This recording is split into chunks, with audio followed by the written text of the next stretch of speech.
నీ నీచత్వం ఏంటో ప్రజలకు అర్థమవుతుంది. నువ్వు అలా చేయడం వలన నీ కోపం ఏంటో, నీ ద్వేషం ఏంటో, నువ్వు ఎలాంటి దానివో, నీ మీద మంచి ఒక అభిప్రాయం ఉండేది, కానీ నువ్వు అలా చేయడం వలన నీ మీద ఉన్న మంచి అభిప్రాయము పోతుంది.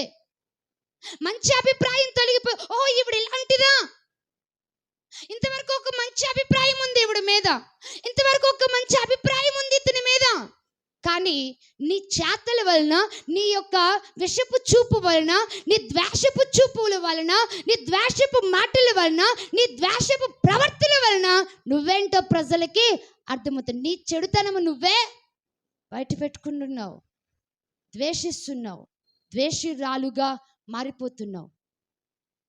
నువ్వెంతమంది చేత ద్వేషింపబడ్డావో నాకు తెలియదు.